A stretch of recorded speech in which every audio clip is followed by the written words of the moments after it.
मान लीजिए, इसको भी मान लीजिए, दो बिंदुओं पर उत्पन्न विभवों के अंतर को क्या कहते हैं? विभवांतर कहते हैं।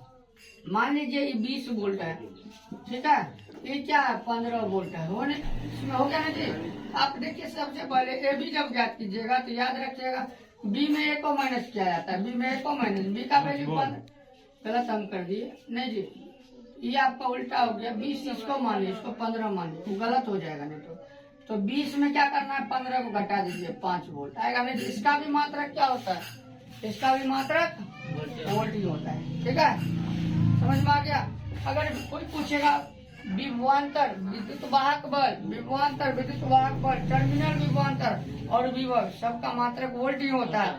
और दूसरा मात्रक क्या आता है? जूल प्रति कूलम भी होता है, जूल प्रति कूलम भी होता है। लेकिन देखिए, अब मान के चलिए इसका डायमेंशन 4 होगा क्या? जब उसका मात्रक समान होता है तो डायमेंशन क्या आएगा?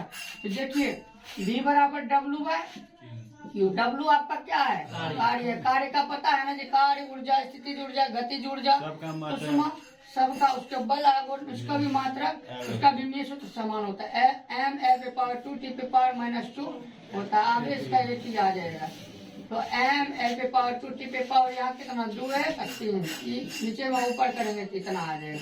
ये आपका विभव का विमीय सूत्र m L/2 T/-3 A/-1 होता है, ठीक है।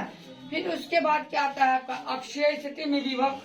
अक्षीय स्थिति में स्थित बिंदु पर विभव के लिए सूत्र प्राप्त करना है।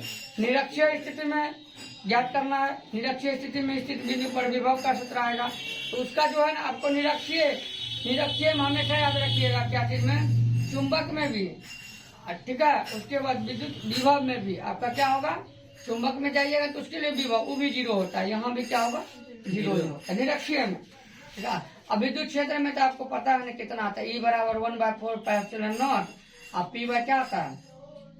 RQ आता है ना जी, वो आता है उसमें। तो विभव के लिए क्या जाएगा? निरक्षीय स्थिति में 0 होगा, और चुंबक में भी विभव आएगा, निरक्षीय स्थिति में वो भी 0 होगा। फिर उसके बाद क्या आता है? किसी भी स्थिति में उत्पन्न विभव के लिए सूत्र प्राप्त। अब की बार एग्जाम में यही क्वेश्चन पूछा था। कैसे पूछा था? विद्युत द्विध्रुव क्या है और किसी भी स्थिति में स्थित बिंदु पर उत्पन्न विभव के लिए व्यंजक प्राप्त करें, पूछा था जी। अब की बार पूछा गया था, देख लीजिए क्वेश्चन बैंक में, विश्वास नहीं है तो देख लीजिए, ठीक है।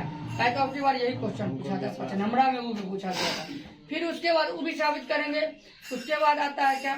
दो बिंदु पर स्थितिज ऊर्जा का भी सूत्र आता है। दो बिंदु पर स्थितिज ऊर्जा